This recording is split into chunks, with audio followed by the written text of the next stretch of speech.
All right, welcome to the new and updated version of Filling in the Gaps. We are now called Filling in the Gaps Rerolled. We have 3 new hosts. I'm one of them, Sam, from the lovely state of New York. I'm Malcolm from the sunny state of California. Well, most days. And I am David from the evergreen state of Washington. All right, so what we did first is I'm rolling a lovely Hades Flame from Talon and Claw that I received in the mail today. And I rolled a lovely 13 for scenarios. And I rolled a 14 for themes. Oh, actually, I meant and I'm rolling a dice I got from Wish.com, so there you go with that. I apologize. We were supposed to reroll. I rerolled for a 17 for scenarios. Oh, well, still 14 because I did reroll. We can fix that in post. So the theme for our episode this week is going to be a board game, and the scenario is Find the Cure. Looks like we're playing Pandemic. Okay, so we have... Wait, hang on. Who are those by? Who are those by?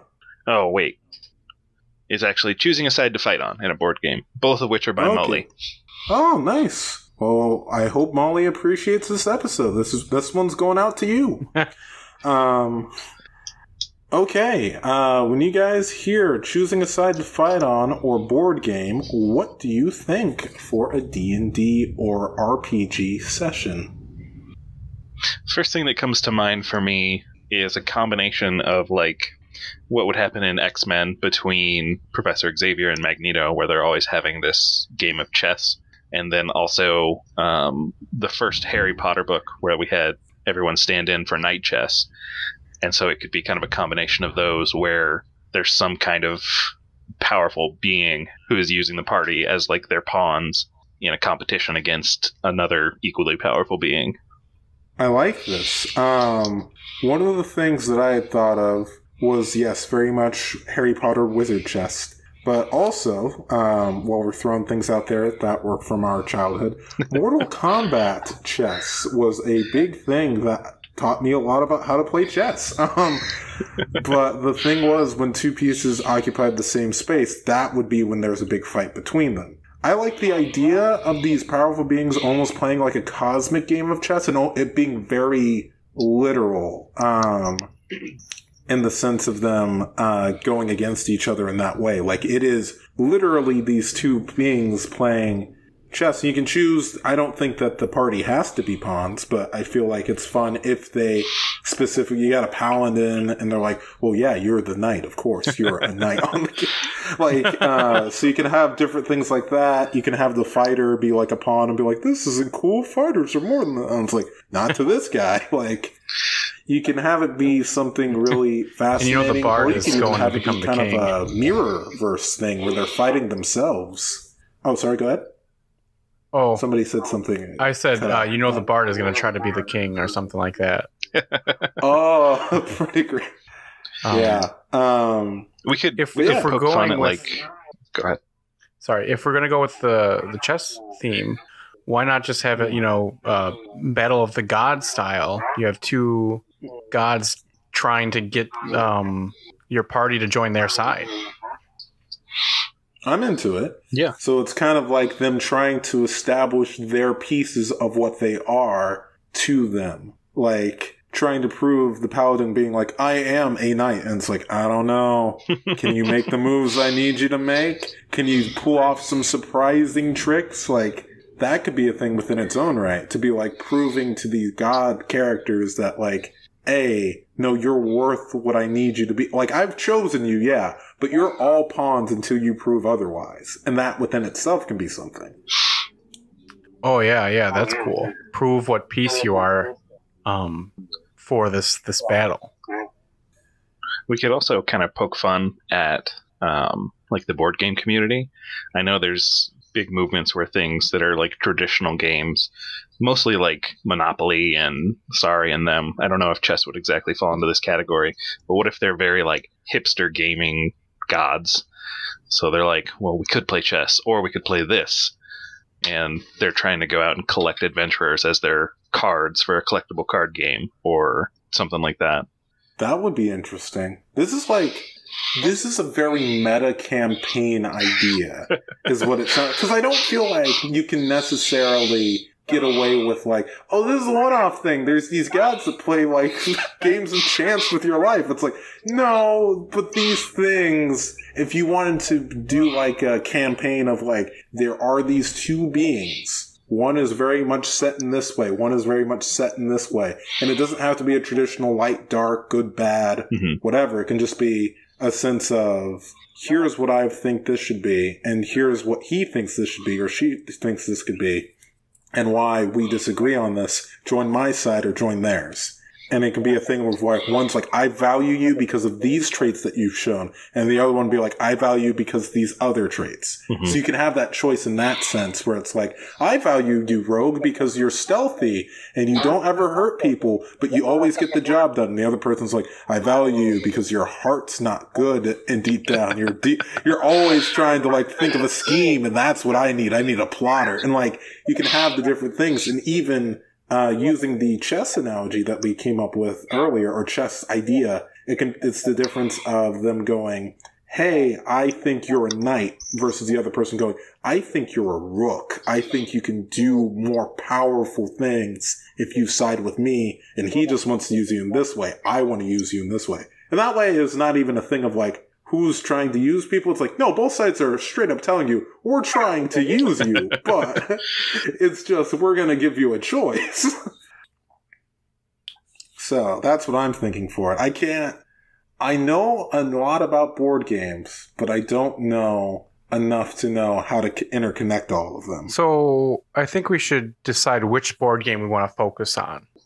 Why not all of them?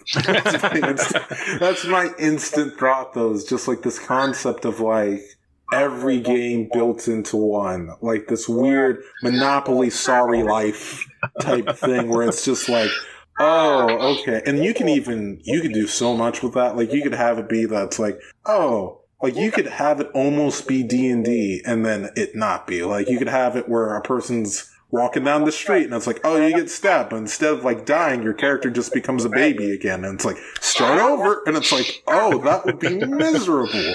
So dying still sucks, but at the same time it's like, oh, this is a weird world. I think that could work in many ways, especially if the party needs to go through with this to bring someone back to life in the story arc or whatnot. That's really good. You now have to play this game of the gods, and this game sucks. But if you win, you get, maybe 3 wishes, or, your heart's deepest desire. Right. Yeah. That NPC that the DM threw in spur of the moment that you have now fallen in love with, who has died because your DM has asked you to stop bringing them back in. Is now like, oh, you got to do this. I like that. This kind of like really high stakes, high risk, high reward thing. There was a movie or a TV show where they had like a game that was all the games combined, where it was like, oh, you play trivia, and then that leads to poker, and then that leads to so you could like combine it and or just have it spread out over time of like the gods being like, okay, it's basically best 5 out of 7 here, and them just being like, hey, all right, you won checkers, but I won chess, but you won Monopoly, but I won life, but you won this, and it's like back and forth with this very that would be great. Your players would be exhausted, but at the same time it would be great. And then, of course, you can put your own DM twist on it, like we did, not like we did, but like our boys Rich and Cameron did with Zombie Candyland. You can throw that in there. That's a great time to use that, because it'll be like, all right, we're going to play Candyland. It's like, oh, yeah, we can survive Candy. Oh, my God, what did they do? Why is this so horrifying? I think so. You can make these games really awful in a way, but at the same time really fun to like play through, because when people say, oh, we're going to play checkers, really? And it's like, yeah, you get over here and help this prince or help this pauper who's secretly a prince get over and become the true king that he needs to be to overthrow the other king. Boom. Go over and help these people get home who need to get home to do this thing, and that's sorry. Get enough money to take over this area to help these people do this. And it's like slowly you're building up these different things, and all these things can be different arcs, different sessions, depending on how long you want to make them. Yeah, I was thinking this sounds like a great campaign idea to help DM set up a campaign where you could have one arc focus on sorry, another arc focuses on Monopoly. I think that'd be a great way. Yeah, and you get to have these chances where the characters... One of the biggest things I admittedly don't like about D&D is that a lot of chances your characters don't really get to use a lot of their more intelligent traits unless it's in like a fight. So this would be a chance for them to like think about, okay, I want to use wisdom to do this. I want to read up on this to figure out what this is. And basically you have these moments where your characters can like try to look at the rules of what the games they are that they're playing and how the rules have been affected by the gods. And that way you're not just sitting around playing sorry in D&D. You're playing a game, you're still playing D&D, but you're doing it in a way where to anybody who's above board would be like, oh, this is sorry. I have to get these pieces here, and if they die, I have to go find a different thing. I have to get these eggs delivered to the spot to make the dragon mother happy, and once I get all 4 eggs in, then I'm cool. But until then, that's going to be difficult. And if somebody breaks an egg, I got to go back and get another one. Or phoenix eggs, because those can be reborn. Mm-hmm. So, like, the whole thing could be you can come up with all these crazy concepts for a ton of different ones. Yeah, I think that's a great point. I just think we should focus on one right now to get the ball rolling for a DM. And, we could always come back to this and do another game on the Patreon, Mm-hmm. Always come on. That's true. Yeah, I'm down for that. I think the one that comes to mind for me really quickly is like Hungry Hungry Hippos. Oh, I didn't even think of that. So instead of like the gods having these things that they, like the board that they would play with, it's just these animals in some kind of arena, and whoever has the animal that eats the most contestants wins. Oh, and so the this party took a very different turn.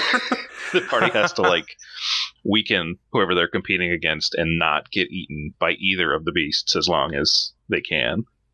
Oh yeah, that's great. Oh, that plays a lot more with them being more pawn pieces than I thought. Like, and not in the sense of them in like but like them being less involved. It's less of a, oh hey, you're working for me, and more of a, I need you to do this, and then once you're done doing this, you're like, I'll give you what you want. Mm-hmm. So, and that makes them far more impartial, which are, to me, far more interesting god characters within the D&D world.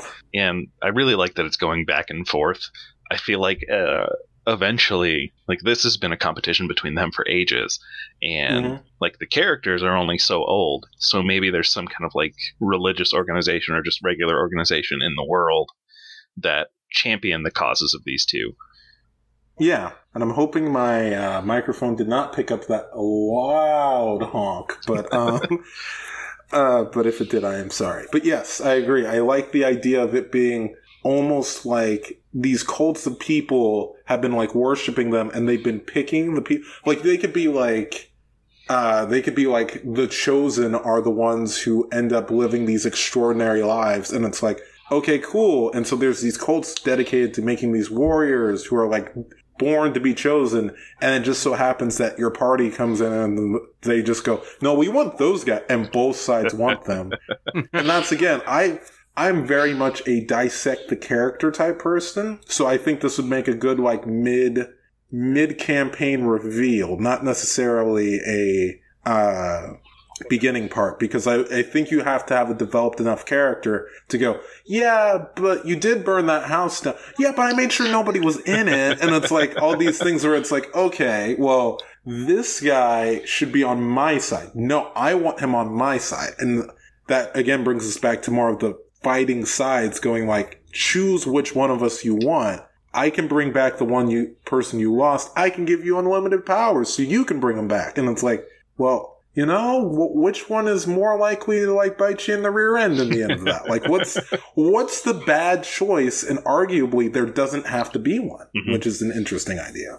So this is really Kuatoas come to mind for me. Oh, with glorious! With just their ability of when they believe in something so much it becomes a god.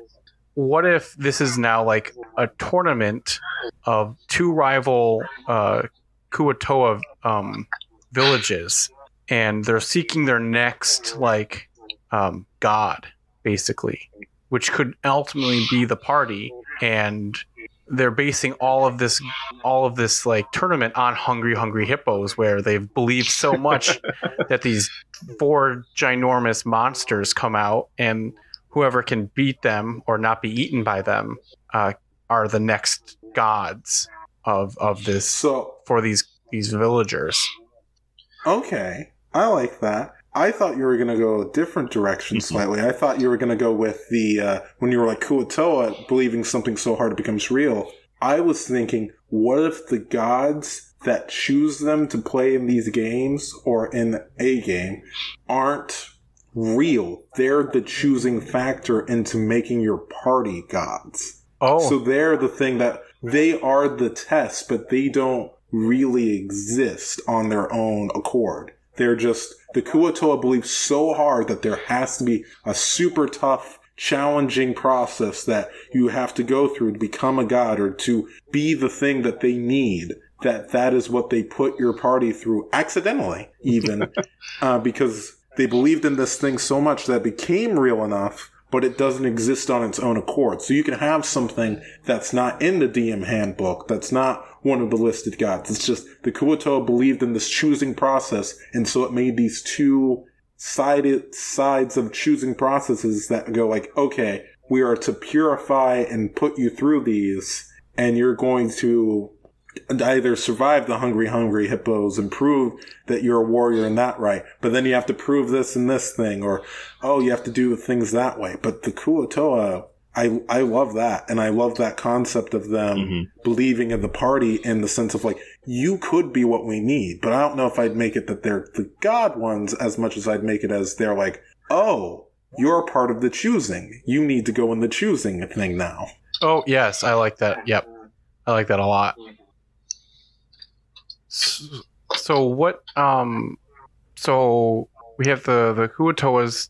So the adventurers would be part of the choosing, right? Is that what I'm getting? Yeah. The adventurers. The way I view it is like a magical plucking from existence. So it's like they're walking down the street, and then all of a sudden now they're in a platform of hungry hippos. Why? Because the Kuatoa believe that there are these things that would choose great warriors to be the next gods. So it's not even that they believe that so this is getting complicated, but in my mind, it's that the Kuatoa made gods that choose who are to be the next gods, and that's their full purpose. Okay.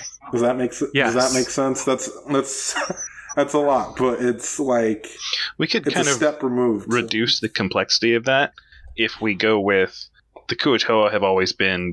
It's two like competing tribes of Kuatoa, and so they think that to actually win, they've put so much belief into beating the other in competition that like gods of competition for the two tribes have originated, and so they keep going back and forth with that, and their civilization has basically been decimated from these games, and so they have to like go out and get other pieces to throw into the game. Yes, and then your adventurers now have to choose, do they go with the Kuatoas on the left, or do they go with the Kuatoas on the right? Type of, which tribe are they going to fight for, basically, in this giant game of hungry hippos? Mm-hmm.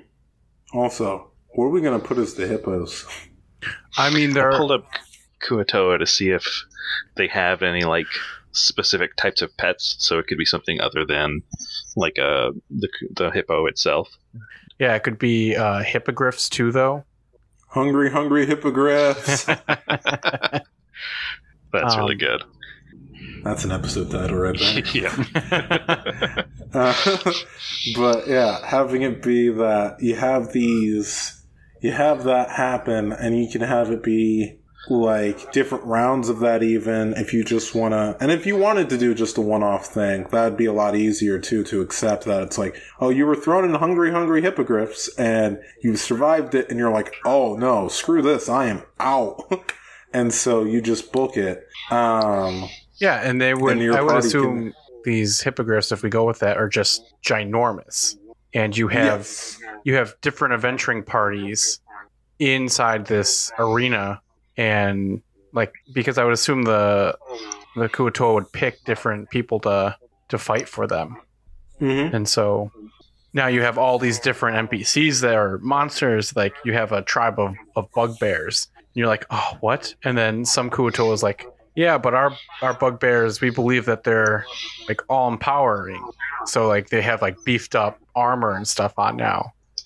Oh, so that's what you mean by them like believing that. I kind of get it now. Okay. So like they're like, our champions, we believe in you so much that now you go to hit this normally easy bugbear to kill or what have you, and now it has like resistance to non-magical attacks. And you're like,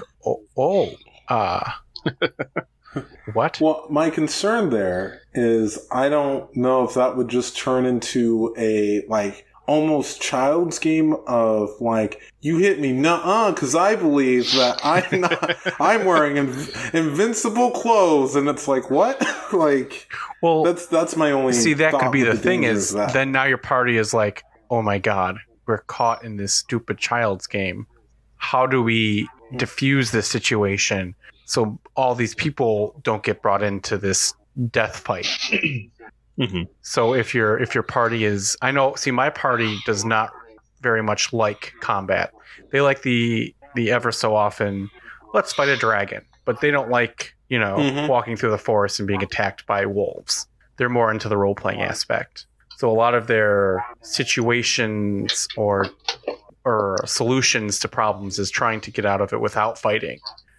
So if your party is inclined to do so, now you have a diplomatic approach of, all right, so maybe if we can get them all to believe in one thing, we can solve this. Or, you spend your time fighting these creatures that you have no chance of beating. I think, like we talked about, they wouldn't really need to beat the creatures, because this is like one of many games. I don't think Hungry Hippogriffs would be the only game that they have. Mm-hmm. So they would just be the first one that the party's introduced to. Okay, I like that too. And, of course, a lot of the people are going to die to these things, and then they just go on to the next competition. And there's, like, you have to go red and blue, because those are, like, always opposing colors. But they have, like, little tiles after each game where they just kind of set it on the victory pile, and there's just, like, this tower of these tokens that the players wouldn't even be able to count. But there's definitely someone like a Kuo-toa that knows, there's 2,693 blue and 2,692 red. So it's like an endless kind of war almost in a way of them just kind of doing this. Okay, real quick on Hungry Hippogriffs real quick. Going back to that. Someone's got to believe in the monsters, though. That's what's also interesting, too, is that it's like because come on, guys, we cheer for the bad guys in events all the time and movies and stuff. Like, it happens. So it's like, there's some guy who's just like, I want to see some blood. Like, there's one Kuo-toa out there who's just amped about these hippogriffs. He's like, come on, hippogriff, take down that bugbear. You ain't got nothing. I think that would be interesting, too, if you have it like, these things get buffed, but also can be debuffed by, so it's like you have to kind of do like a style in a sense. It's more of also using that as well. So it's using, again, I'm very into using a lot of stuff that doesn't get used a bunch, but using more of the charisma, more of like, okay, yeah, you killed a hippogriff, but did you do it with cool moves? Because if you didn't do it with cool moves, people are going to be like, he's okay. But I like Charlie over there. Charlie's doing it and like swinging swords. He didn't kill a hippogriff, but he looked cool the whole time. And it's like, okay, now everybody's like, Charlie's more powerful than you because you weren't cool. Like, yeah, I love that idea. Yeah. So it's like a level gladiatorial board games. Yeah. So it's like, it takes it to a level where it's like, okay, if your power is belief, you then have to make people believe in you. So it's like, you got to give them a show, or show like, I am strong, look at me do this thing, and I did it, and I made it look easy. If you struggle, people might be like, well, I don't really know about him. So you have to, even if you are struggling, then you have to roll like an acting or a performance to be like, hey, I'm doing, this is exactly how I wanted that. And you're like, he got eaten by it to attack from the inside. I know. Like, yeah, I think also if like the hippogriffs die and the crowd doesn't like that, I think they could easily just come back. Oh yeah. And then just, causing this endless loop of how do we get this crowd on our side to win? Yeah, then also, so you have two kind of goals there then, because it's like, how do you win and survive? Because they're going to keep throwing stuff at you until they're satisfied. So you have to satisfy the audience. And then also, how do you end the game? Because this is going to be basically endless. If you get trapped, if you get tricked by these Kuatoa into thinking, oh, you're our champions, you're our guys who are going to end it, there's never an end for this because there's always more games. So yeah, so then you have to figure out how to get out of that. Yeah, that's a great point of how do you end this cycle, or do you end the cycle, or do you just start being bad at the games to get out of it? I think this is great because it's so open-ended to give your players such a different opportunities to showcase off their skills and also solve this problem without maybe not even solving it. Yeah, I feel like a valid option that people sometimes forget in D&D is just run away. You can run away. I don't think you can run away in this sense because you're just going to be in a Coliseum. Also, here's a question. What do they get when they win? Because I feel like the Kuatoa would be like, oh, yes, the gods have provided for us again. And then they're like, here, have this endless bounty. So it's like, maybe your party wants to stay there. Maybe that's now like, oh, we do stuff, we get XP, I guess. This ain't too bad. Like, yeah, I think there has to be some sort of reward, or I guess either if it's money or gold, or if it's, a wish or something. Because if they have such a strong magical power of just believing in something it comes about. If your players are stuck in your campaign and they have to find this one, like maybe a lich's phylactery or something like that, they could easily enough be like, okay, if we win this, we need you to believe in this phylactery in my hand right now. And so they could. Oh, sorry. Go ahead. No, and then that way, if they go through all of this pain and struggle of these fights, now they have something they need, and your game can progress rather than just be in a deadlock. I was thinking more along the lines of even just enhancing themselves, like that low-level wizard who's always like, man, I just wish I had higher AC. If he shows up like, I'm super strong, I have the highest AC, and they're like, oh, we believe him, he's super strong, he has higher AC. It's like, okay, but you have to get them to buy into it. I don't think you can ask for it from them. I feel like you have to be like, yeah, and we have this lich's phylactery, and they're like, oh my gosh, did you hear? They have the lich phylactery. I don't even know what that is. What is that? Oh my gosh, they have it. And it's like, oh, well, we actually do now. We know where that is now because they believe in us. Yes. So I feel like in a sense you would have to do it's a good way for stuck parties, I think you're right, to get whatever they need. But I feel like it should be after a few games or a few rounds of something, to the point where it's like, well, yeah, they're really good. They really are who they say they are. And so you would just have to have the party know, like, if you say you're this, you're going to be like, they're going to think that you're that. And I feel like you can say that and then the party be surprised of like, okay, like one of them could be like, well, I'm super smart, and be like, okay, you survived these 2 rounds of combat. Here, have a +1 in your investigation skills because you have a negative investigate. And they'll be like, oh, wait, why? And it's like, well, Kuatoa now believes you're really good at paying attention to different things going on. Yes, like, yes. That's great. Yeah. So you can spread that out over time to the point where the party's getting buffed, but not so extreme that it's like, well, I have 20 intelligence, and then unless you're like, I've defeated everybody, because then you have like, oh yeah, someone's gonna go, he's really smart. He really always knows when to dodge, when to do this, and that can be like a thing where you get buffed that way. Mm-hmm. So it would be a thing of earning and faking your way into being the person that the Kuo-toa believed you were all along.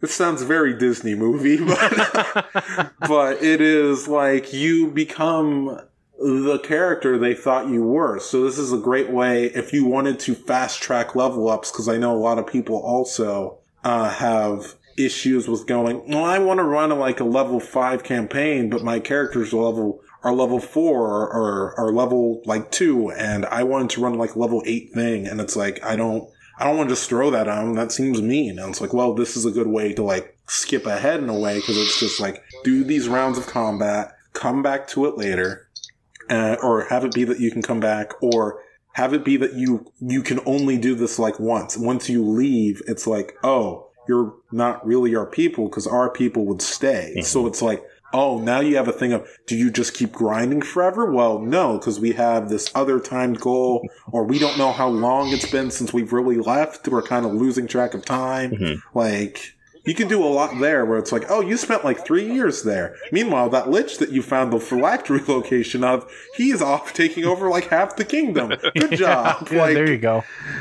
So it's like you have senses of things going on, but it's not so much that it's distracting them from, okay, I can get a lot of stuff here. So it's, again, another risk-reward thing of, this could work.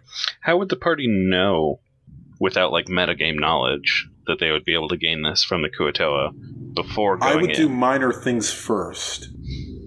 So I would, like, when they talk to the Kuo-toa, I would have stuff happen that they would have to pick up on over time. Like, one could be like, oh yeah, I'm from such and such, and I have this, that back there, we slap people with fish. And then later on, they'll just be, like, slapping people with fish. I'm like, these things are gullible.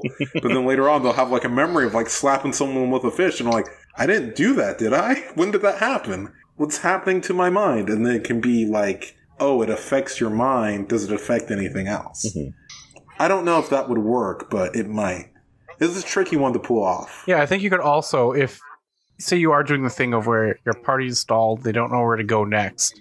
You could easily have an NPC be like, oh, well, you know, there's those villages are down the street if you want to, you know, work on those while you're deciding on what to do. And then when they get there, you just have one guy, like as a DM, you should just listen to something your players say. So like, say your wizard is like, oh man, I feel really sick today or something like that. And then eventually you have it where like the more time they spend in there, the more time your wizard gets sick, or, you know, that's actually kind of a bad example, but I get it. Like, whatever the characters say is what the Kuo-toa, I don't know how gullible they are, but it seems like they could be interpreted as very gullible beings. Mm-hmm. So you could have it be that, like, what their words are being said from these characters is what goes. So it's like, oh yeah, well, we're stronger than you guys. So like, even like like later on you could have like a super buff Kuo-toa be there and be like, oh, they're stronger than me. And then it's like super small and not scrawny Kuo-toa the next day, but my muscles are gone because they're stronger than me. And it's like, yeah, like, yeah. I think just subtle things of that, or if you have a bard in your party and your bard tells a story that's obviously made up, trying to get free shelter for the night or something like that, and the next day your bard wakes up and looks outside and there it is. There's the story. Because all of these Kuo-toas, I don't know if they're gullible, more of just very much looking for something to believe in, or just very much a trusting community. So I think if they hear this fabulous tale of these great adventurers that are going on, like you said, you're level 4, you've been playing for a couple months, they've done some great deeds, they killed, you know, the goblins and whatnot. All of a sudden they get this Kuo-toa runner being, hey, we need help with our village. that way you can start the ball rolling of how did he find me, and then he's like, oh, I believed I knew where you were, you know.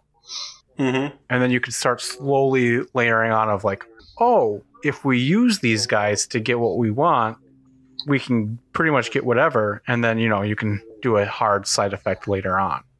Yeah. You can have it be that, again, what they say offhand matters then because it will happen, or in a sense will start to happen. Because you don't have to be like, I'm dead tired today, and then like the character wakes up dead. That's not fun. But like, right.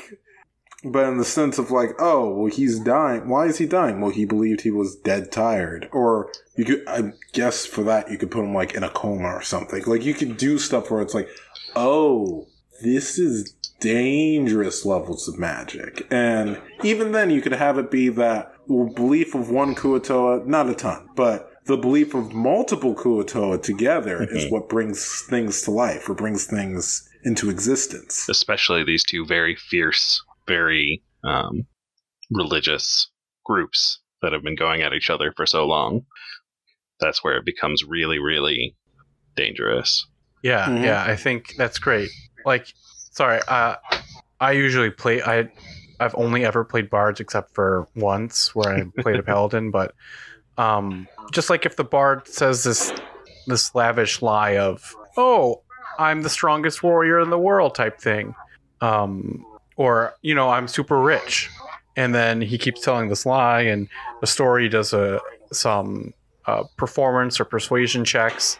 And all of a sudden, more and more Kuo-toas, as the party ventures around their villages and whatnot, they hear rumors of this great, powerful warrior type thing. Or if you're boosting up the party, and the party's getting a lot of as more they win and stuff, I should say, the more they win these games, the more they hear about themselves from the Kuo-toas. And he's like, I heard that the wizard has a third eye or something like that. And then he wakes up and the wizard has a third eye. And he's like, what the heck is happening? Oh, I like that, where it's like the more they start to win, the more rumors and stuff start about them too. Like, oh yeah, and it's like, oh, and I was like, I would love to take one as my lover. And it's like, no, he has 7 lovers, each trying to murder him. And it's like, oh no, this is bad. Yes. Like, or you have this situation where it's I heard like, the bard has a silver tongue. I don't know what that means. And then the bard wakes up and he's got a silver tongue, and it's like, oh my god, what? Yeah, so that's interesting. Now we're in the meat and potatoes, as they say. I like this, and that's scary too, because it's like there's your high risk, high reward for it, where it's like, oh no, now everything that you can get a ton of stuff here, but is it worth the risk of people getting these rumors? And then also you can have the celebrity problem of, now I got to fight back these rumors to get what I want. But if I can convince people, then I'm good. But if I can't, that would be also interesting. If they're like, if you had one person be like, I heard such and such, it's secretly evil. It's like, oh, how do you play that? Do you have one of your characters then all of a sudden start to work against the party if you wanted to? Should there be who's the bad guy of this story? Should there be someone who's like behind the scenes manipulating these tribes, but who's also like an entertainment personality? So they're the ones kind of generating a lot of the rumors. Like a ringmaster? Kind of, yeah. Okay. Well, I think it's got to be the Rakasha, right? Oh, yes! We can finally bring him back! Yes, in. baby! That proves we are a sequel podcast, baby. Yeah. Yes, bring in the Rasasha. I cannot ever say it, so that's how it's going to come out of my face. Whatever its name was, I can't even remember the name of it. But yeah, this is the perfect place to bring this in. If we can get a thing of what episode that was. But yeah, the having him be behind, having him be behind it. Our beloved audio gremlin, Andrew, has told us episode 4. He thinks you guys will know because you have the ability to check. But I think that'd be so great. So you have this Rakshasha causing all this issue with these things because you can either have it be a sequel, a prequel. This can be the first thing, and he masterminds his horror picture show that happens later. Oh, I think this has to be the sequel. I think you should send him to the Rakasha horror show first, and then he gets away, and now slowly but surely they're like getting popularity in here. They're getting the things that they want. They want to stay, and all of a sudden, they're in their last game. It could be like the last game. Rat Trap could be the last game if you guys remember that one. And all of a sudden this cage falls down on them, and the Rakasha pulls off like I think they can shapeshift and change their appearance or whatnot. So it looks like he's one of the Kuatoas. It could be a Kuatoa that's been on their side the whole time, like pulls off the face mask, reveals himself, and now they're in this death game where before the games were like kind of innocent. They were in hungry hippogriffs. And when the giant hippogriff head would come down and chomp on someone, you'd see them go off into like, kind of like the out of bounds area, like they're out of play. Because then people believed in them, but then once I can't say it, but once he comes out and is like surprised, he can be like, it turns out they're not so easy to catch. They're probably real easy to kill, and all of them can be like, oh no, are they easy to kill? Oh no. It's like, I hear that they haven't even dealt with the past issues of the other parts of the campaign. And you can bring back all the villains if you wanted to. Oh, that's good. You could do anything with that. And it's like, I heard they once dealt with a mind flayer and this and that, and only true heroes could. That's another thing. You could have him reveal himself, but then still act like, I heard that these people are so strong they could deal with these things, but I don't know if they could anymore. And so it's like that weird mix of, I believe in these things existing for them to prove it, and like them to go up against it. And then you could have the Kuatoa lose faith. That can also negatively impact stats if you want to be really mean. Yeah. Oh, yeah. You have to. As soon as he's like, I think they're pretty easy to kill, immediately drop their AC down like 5 points. Just now it's like, oh no. So, first off, listeners, go listen to episode 4 of the original Filling in the Gaps, Rakasha Horror Show. Rakasha Picture Horror Show? What is it? It was a play on words. Now I have to look at it. I think it's Rakasha Horror Picture Show. Yeah, like Rocky. Yeah. So go listen to episode 4. Which is also pretty good. Then come back. I know you paused it, you listened to it. Jump back here. Welcome back. And now listen to this episode. Now you'll get all this part that we were talking about, how brilliantly evil this character is. So yeah, having him show up there and having him be like, hey, it's a perfect, I am the villain and I have duped you into this trap. And the cool part of it doesn't even have to be that, to answer your question, David, I don't think it has to be that it was set up by him. I just think he needs to show up at the thing where he hears oh, the party went here, hey? Oh, I'll be there. And he makes his way there and sees it over time. When the rumor mill starts going, maybe it is just weird things like the wizard has a third eye. I hear that such and such has 7 lovers and all these different things. But they don't turn deadly or don't turn super dangerous until he shows up. And then it's why did things start to get worse? Why did the games start to turn into death traps? When did this become Saw? I want to leave. I heard that nobody leaves these games. Yeah. And so I hear that anyone. This is his replacement. So, because he was feeding on his victims in the first episode, so he could be kind of getting that same nourishment and even a power boost from their belief in him as the ringleader. Yeah, and that would be interesting if he originally shows up as a fish person, as a Kuatoa, God, I love Kuotoa so much. Yeah, I'm so grateful that think- you guys picked them for the monster for this. I think this is. Oh my god! I want to play this right now. Like, let's roll up some characters. Let's go. Oh, it's so good. But yeah, so you have it be that he shows up as a Kuotoa. He like takes off the mask of it, and it was like peeks his head through the bullet. Haha! And they're like, "Wait, was that?" And then it's like he's gone in the crowd. Then later on, he shows up as like, "Hello, I'm going to be your new ringleader. We need some people to decide." It's like, I'm going to play judge of the game, so that way we have a more even split amongst who wins and who loses. And of course, he's against you, so it's going to be a big thing. He doesn't even need to have like a moment where they see him. Rakshasa have that really weird thing with their hands where their fingers bend backwards instead of forwards. So it could just be like a Kuotoa whose hand bends the opposite direction, and that could be the clue. I feel like at one point you have to do the full reveal of just like taking off the Kuotoa face and reveal like, I've been a tiger all along. Oh yeah, I think that'd be great. I think that, especially if your party is like looking for him or something like that. Oh, I think they would be so like, oh damn, not this guy again. Yeah, it's like, oh no, this guy's got it out for us, and having it be that he's very ever present in a sense. I'm sorry if you're hearing background noise. That is my dog. But very ever present in a sense where he is like now entering the idea of like campaign level villain. No. And with the shape-shifting, he can just be anywhere and anyone in your campaign. So that drops in a little bit of paranoia. Oh, yeah. For the players. Yeah, because then it's just like, who can we trust? Who can we have? Every new person they meet. Show me your hands. Do they bend backwards? Who are you? How did you know my name?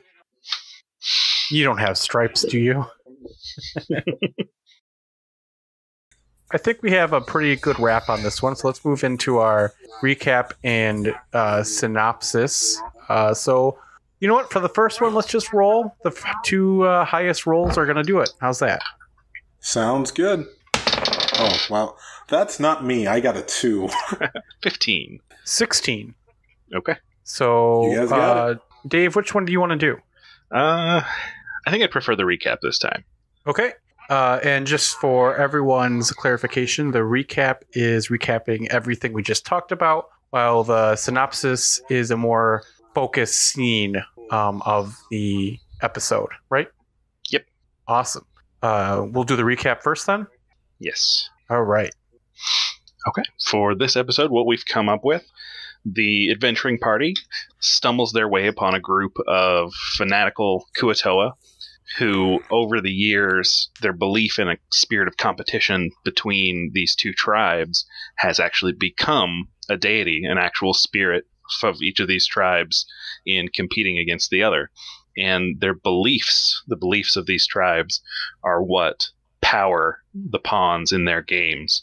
As the party first enters, they're dropped into a game of Hungry Hungry Hippogriff, where they need to avoid being consumed by one of the large monsters that represent one of the two teams as they're trying to get everyone else to lose.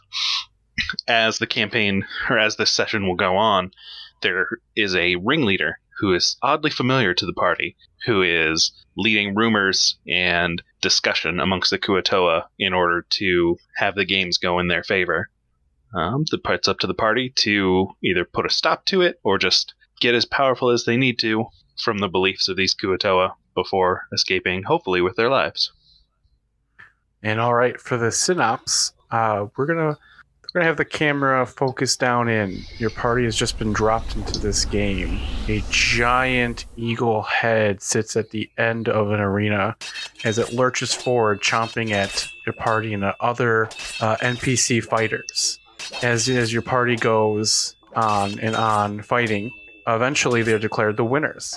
A friendly Kuotoa comes up to them with its hands bent backwards, greeting them and thanking them for being their champion. As they continue on, they're dropped into different games. Sometimes they're trying to solve a murder mystery, or other times they're trying to capture the other team's king.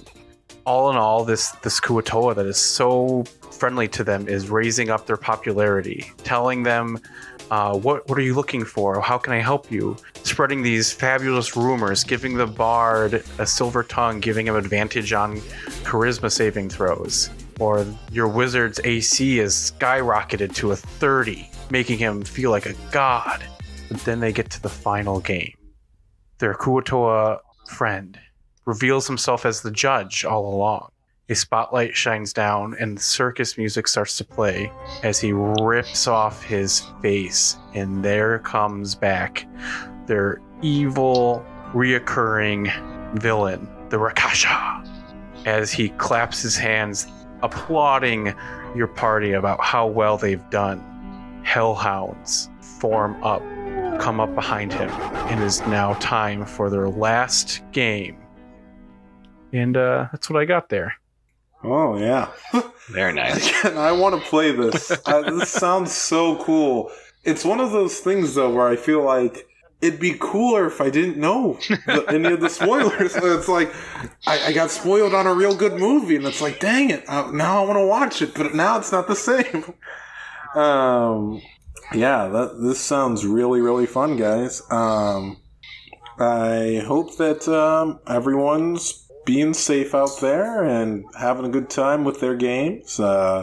Meantime, we're going to be here holding down the fort now and giving you guys that sweet filling in the gaps you craved and missed so much. Just a little different. Yeah, so I hope you guys will continue with us. If you want us to listen to Rich and Cam, they're over at DM's Treehouse. So please feel free to listen to them. We'll get our social media up running relatively soon. Hold on. Let me read this real quick. Yes, as our audio gremlin says, we are the new Filling in the Gaps re-rolled with a twist of lime now. We got 3 hosts, me being Sam, one of them. Me being Malcolm, another. And the last one is David. Thanks again for listening, and I hope this will help you to actually play some D&D.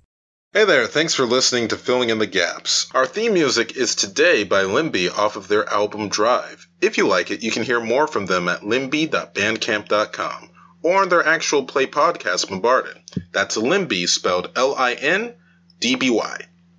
And if you want to hear more from your host, well, you can find me, Malcolm, at The Ruler of Rhyme. I am at DM Mambo 5. You can find me at Daedra18, that is DAEDRA18.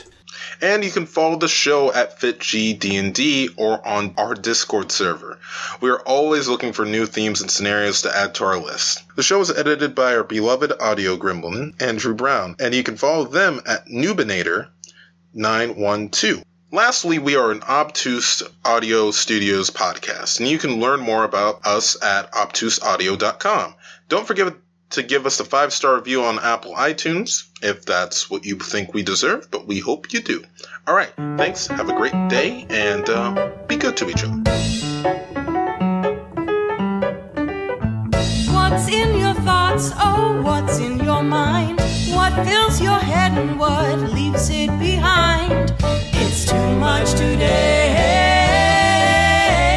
It's too much today. Obtuse Audio.